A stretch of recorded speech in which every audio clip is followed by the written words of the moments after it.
नमस्कार साथियों, स्वागत है आप सभी का आपके अपने पैरामाउंट कोचिंग क्लासेस में। मैं हूं ज्योति राठौर और आज एक नए दिन में एक नई करंट अफेयर के साथ आपके सामने हाजिर हूं। जी हां, आज का सेशन थोड़ा सा फैक्चुअल होने वाला है लेकिन बहुत ज़्यादा इंपॉर्टेंट होने वाला है। और हाँ, साथ ही साथ हम बात करेंगे कि जो टॉपिक हम पढ़ रहे हैं वो कितना रिलेवेंट है हमारे एग्जाम के लिए। तो चलिए भाई, एग्जाम की जो घड़ियाँ हैं वो धीरे धीरे नज़दीक आ रही हैं, तो हम भी थोड़ी सी स्पीड बढ़ाते हैं और बिना इधर उधर की बातें किए सीधे अपने सेशन पर आते हैं। तो पहला जो हमारा टॉपिक होने वाला है वो सिक्किम राज्य से रिलेटेड होने वाला है। अभी हाल ही में सिक्किम पुलिस को प्रेसिडेंसी पुलिस कलर का अवार्ड दिया गया है। ये अवार्ड पाने वाला सिक्किम 15वां राज्य बन गया है भारत का, और पूर्वोत्तर राज्यों में देखा जाए तो तीसरा राज्य बन गया है। आखिर ये है क्या, तो थोड़ा सा देखते हैं कि राष्ट्रपति जी जो हैं द्रौपदी मुर्मू, उन्होंने सिक्किम की राजधानी गंगटोक के पालजोर स्टेडियम में सिक्किम पुलिस को भारत के सर्वोच्च पुलिस सम्मान प्रेसिडेंट्स ऑफ कलर या निशान से क्या किया है, सम्मानित किया गया है। ये निशान जो पुरस्कार है या ये जो अवार्ड है या ये जो ख्याति है, ये पाने वाला भारत का 15वां राज्य सिक्किम बना है। और पूर्वोत्तर की बात करते हैं तो असम त्रिपुरा के बाद तीसरा राज्य बन गया है जिसको ये सम्मान दिया गया है। सिक्किम की बात करते हैं तो सिक्किम पुलिस की स्थापना 1897 में होती है। ये सम्मान पाने वाला 15वां और पूर्वोत्तर का तीसरा राज्य बन गया है। जब हम थोड़ा सा और सिक्किम को देखने की और समझने की कोशिश करते हैं तो 16 मई 1975 को, ठीक है, 16 मई 1975 को भारत का 22वां राज्य बना था क्या, सिक्किम। जी हाँ, 22वां राज्य बना था। इससे पहले जो है ये चोग्याल राजाओं के राज के अंतर्गत आता था और 1975 में 22वें राज्य के रूप में पूर्ण इसको क्या मिल गया था, अधिकार मिल गया था, जिसके लिए 36वां संविधान संशोधन किया गया था। और इसके अलावा एक आता है आपका 35वां संविधान संशोधन। उसके साथ ही 1974 में ये एसोसिएटेड राज्य बना था भारत का, यानी कि 1974 में ये एसोसिएटेड राज्य बनता है जो 35वें संविधान संशोधन के माध्यम से होता है। और उसके बाद 16 मई 1975 को ये फाइनली पूर्ण राज्य का दर्जा प्राप्त कर लेता है। किसके लिए, भारत के लिए। ठीक है, तो ये कुछ इंपॉर्टेंट पॉइंट्स थे जो हमारे सिक्किम के लिए ज़रूरी थे।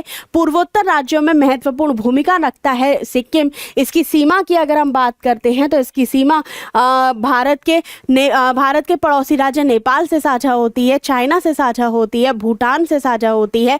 तो बेहद इंपॉर्टेंट देखा जाए तो स्ट्रैटेजिकली पावर ये अपने अंदर रखता है। इसके अलावा यहाँ पे कंचनजंगा जैसे हिमालय पर्वत का समावेश होता है, हिमालय पर्वत पाए जाते हैं।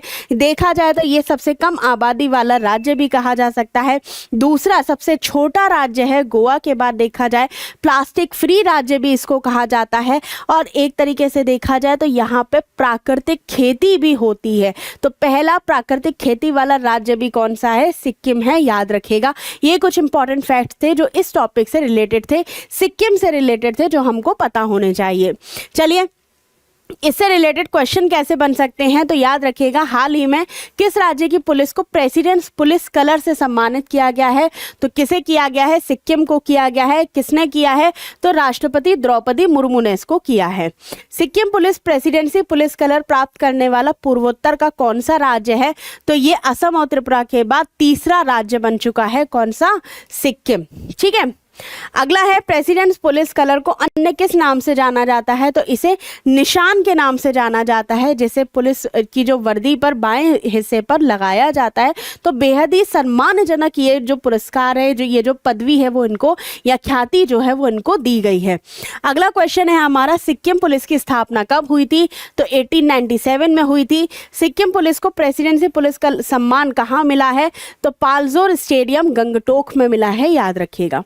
आगे चलते हैं, बात करते हैं त्रिपुरा की। जब सिक्किम की बात कर रहे हैं तो पूर्वोत्तर का एक और राज्य है त्रिपुरा, उसकी भी बात कर लेते हैं, जहां हाल ही में 236 करोड़ का क्वीन पाइनएप्पल मिशन लॉन्च किया गया है।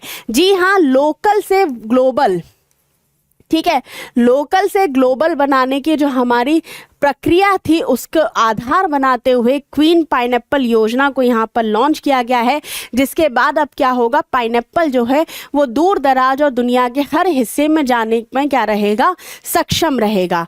इसके लिए केंद्रीय मंत्री हैं ज्योतिरादित्य सिंधिया और सीएम है त्रिपुरा के माणिक साहा ने 236 करोड़ का मिशन लॉन्च किया है, जिसका उद्देश्य क्या होगा, त्रिपुरा के जीआई टैग वाले जो उत्पाद है, यानी कि जो पाइनएप्पल है जिसे क्वीन पाइनएप्पल कहा जाता है, उसका उत्पादन बढ़ाना और साथ ही साथ उसको दुनिया तक उसकी पहुंच बढ़ाना, यानी कि वैश्विक निर्यात को बढ़ाना।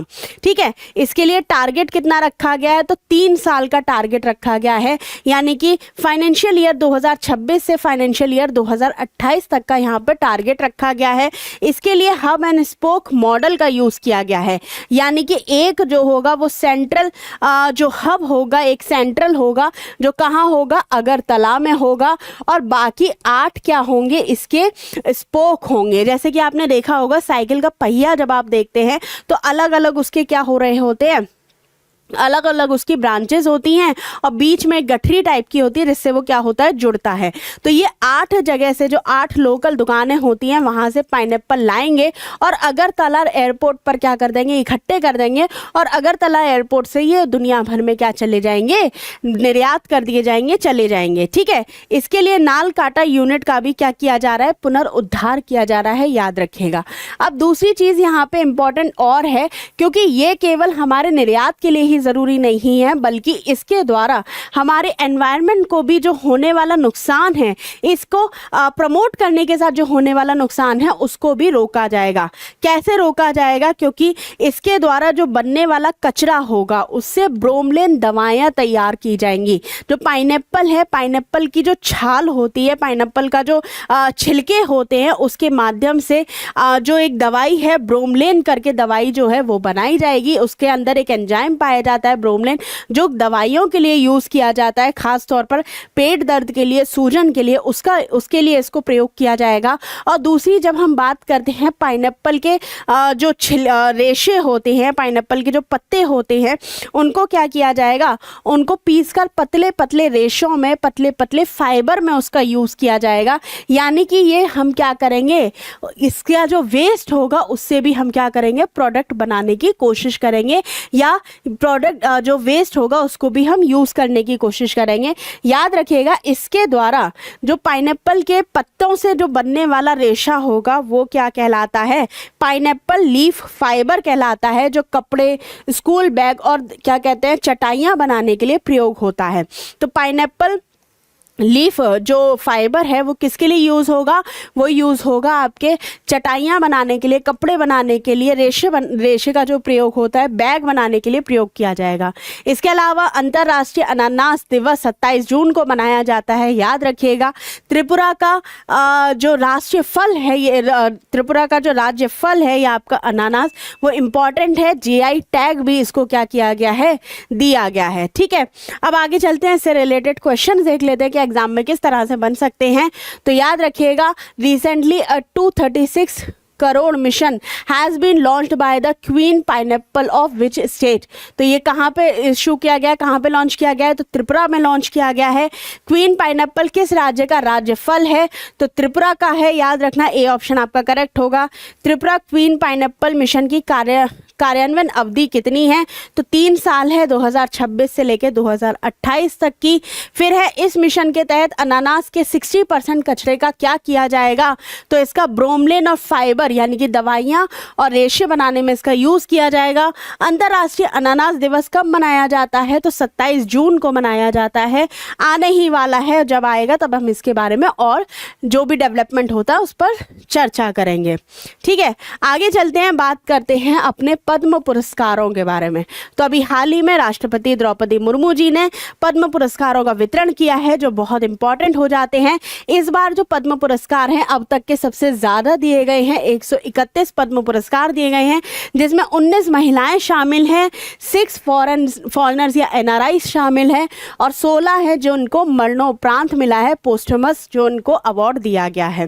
ठीक है, इसकी भी अगर हम कैटेगरी की बात करते हैं तो सबसे पहले भारत रत्न आता है, फिर पद्म विभूषण आता है, पद्म भूषण आता है और फिर वो पद्मश्री आता है। यानी कि ये पूरी तरीके से हायरार्की है जो हमारे सम्मानों में महत्वपूर्ण भूमिका निभाती है। इस बार पद्म विभूषण 5 लोगों को दिया गया है जो इम्पोर्टेंट हैं। सबसे पहले तो हमारे सुपरस्टार धर्मेंद्र जी को मिला है, जिनको कला के क्षेत्र में मिला है। आफ्टर डेथ इनको दिया गया है, मरणोपरांत दिया गया है। फिर है वीएस अच्युतानंद, इनको मिला है। केटी थॉमस को दिया गया है, एन राजन को दिया गया है और पी नारायण को दिया गया है। इस बार याद रखिएगा जब हम पद्म पुरस्कार की बात करते हैं तो सबसे ज़्यादा आर्ट्स के फील्ड में पद्म पुरस्कारों का वितरण किया गया है। ठीक है, आगे चलते हैं, बात करते हैं कुछ और इम्पॉर्टेंट पॉइंट्स की जो इनसे रिलेटेड है। 131 के 131 तो याद करना पॉसिबल नहीं है, लेकिन कुछ फील्ड हैं जिनके बारे में और कुछ लोग हैं जिनके बारे में आपको पता होना चाहिए। जैसे रोहित शर्मा हुए, हरमनप्रीत कौर हो गई, अलका याग्निक हो गई। तो इन लोगों के बारे में हमको पता होना चाहिए कि इनको कौन सा अवार्ड दिया गया है। तो याद रखिएगा पद्म भूषण जो है वो अलका याग्निक को मिला है, ममोथी को मिला है, उदय कोटक को मिला है, विजय अमृतराज को मिला है, शिबू सोरेन को मिला है। पद्मश्री की बात करते हैं स्पोर्ट्स और आर्ट के कल्चर में तो रोहित शर्मा है, हरमनप्रीत कौर है, सविता पूनिया है, प्रसन्नजीत चटर्जी हैं, सतीश शाह हैं।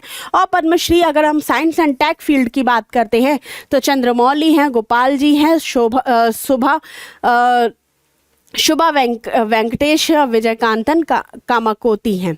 ठीक है, तो इनको क्या मिला है, ये पुरस्कारों के रूप में इनको सम्मान दिया गया है। अब थोड़ा सा आगे चलते हैं और इस पुरस्कारों की बात करते हैं। तो इसमें कोई भी नकद राशि नहीं दी जाती है, सर्टिफिकेट दिया जाता है, पदक दिया जाता है। और एक तरीके से देखा जाए तो ये हमारे संविधान के आर्टिकल 18 के अंतर्गत टाइटल नहीं होता है, ये सम्मान होता है, इसे हम आगे या पीछे यूज़ नहीं कर सकते हैं। ठीक है, तो इससे रिलेटेड हमारे लिए कुछ इंपॉर्टेंट फैक्ट्स हैं, ये हमको पता होना चाहिए।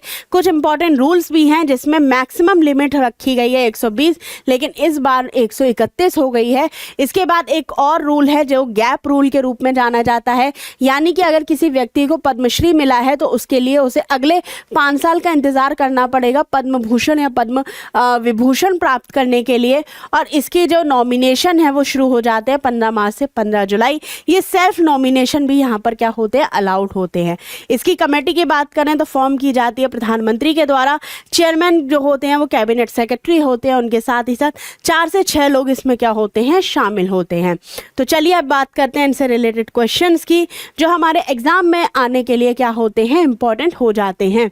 तो 2026 में कुल कितने पद्म पुरस्कार दिए गए हैं, तो 131 दिए गए हैं।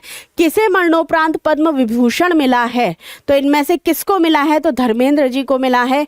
रोहित शर्मा को 2026 में कौन सा पुरस्कार दिया गया है, तो इनको दिया गया है पद्मश्री पुरस्कार।